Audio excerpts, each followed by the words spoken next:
many times have you promised yourself, this time I'm really going to change? This time I'm going to stop overthinking, stop people pleasing, stop undercharging, stop settling, stop sabotaging myself. Maybe you even felt completely committed. You had the motivation, the journal, the affirmations, the podcast, the books, the plan, all of it.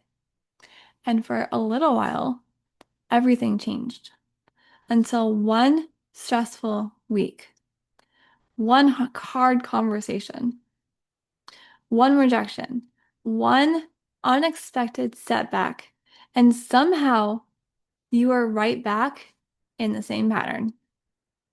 If that's ever happened to you, I want to tell you something I hope feels genuinely freeing. You don't lack discipline.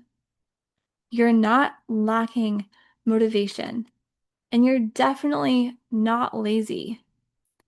I think you've been trying to use willpower to solve something willpower was never built to fix. That is what we're getting into today. This is why willpower feels so powerful at first. Willpower deserves some credit, okay? It gets you out of bed when you don't feel like it. It builds habits.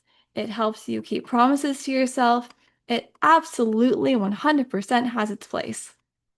But most women are trying to use willpower to fight patterns that got built over decades.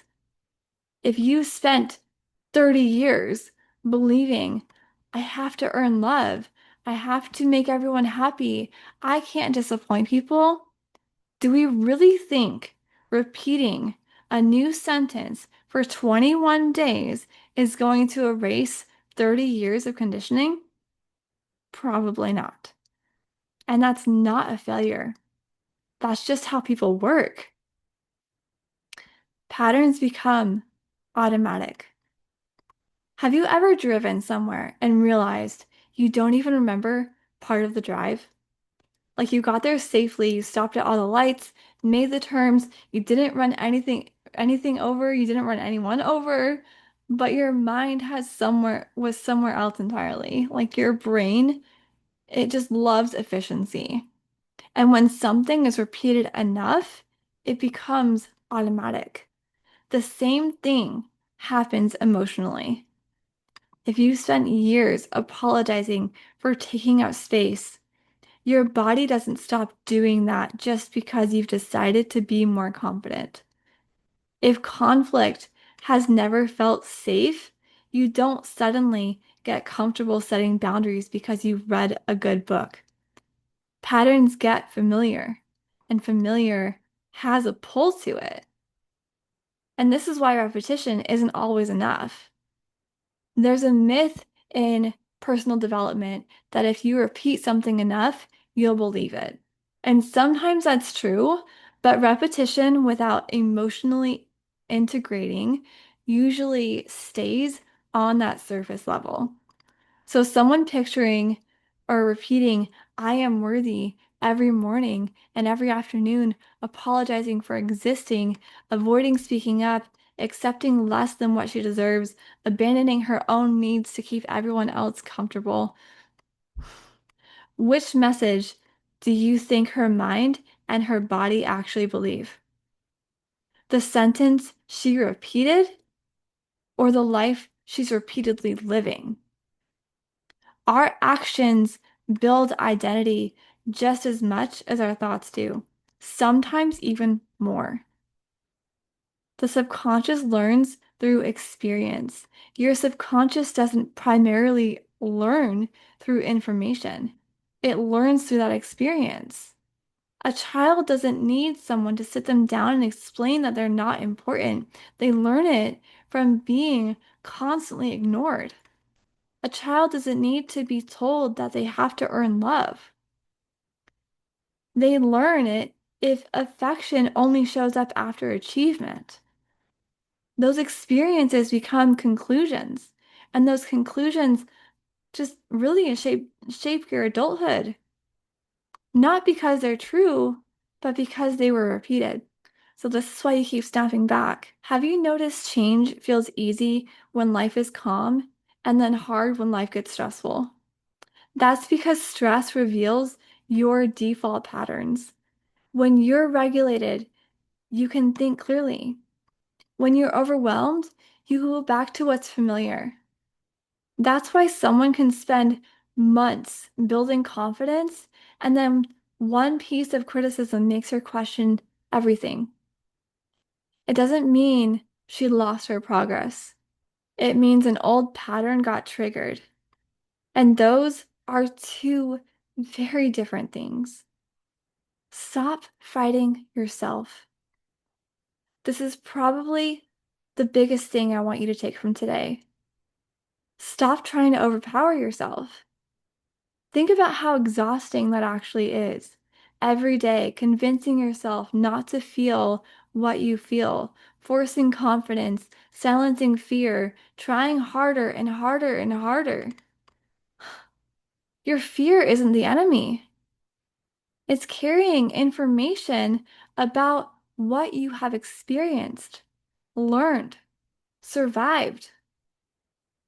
The moment you stop fighting yourself, you create space to actually understand yourself. And that creates a completely different kind of change. Curiosity changes everything. Instead of, why do I keep doing this?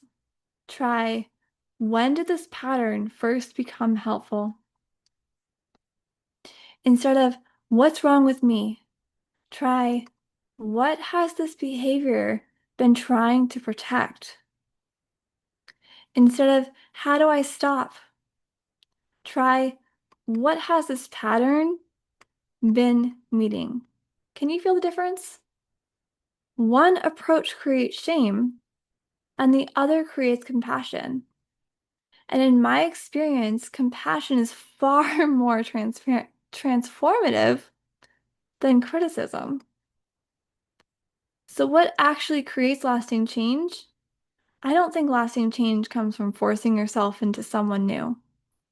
I think it comes from understanding yourself deeply enough that the old patterns stop making sense on their own.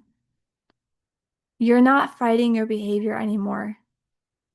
You're changing the identity underneath it, the emotional meaning underneath it, and creating new experiences that teach your mind and your body something different. That takes time. It takes presence, it takes honesty, and sometimes it takes someone willing to ask you questions you've never thought to ask yourself. If you've spent years relying on willpower, trying to discipline yourself into the woman you want to be, I hope that this gives you permission to be a little easier on yourself. You don't need more discipline. You don't need to try harder. You need to understand yourself more deeply. The goal was never to get better at overriding your patterns. It's to understand why they exist in the first place. Because once you understand them, they start losing the power they had. Not because you forced them away, but because they no longer serve the woman that you've become. And that's one of the most beautiful parts of real transformation. It's not about becoming someone else.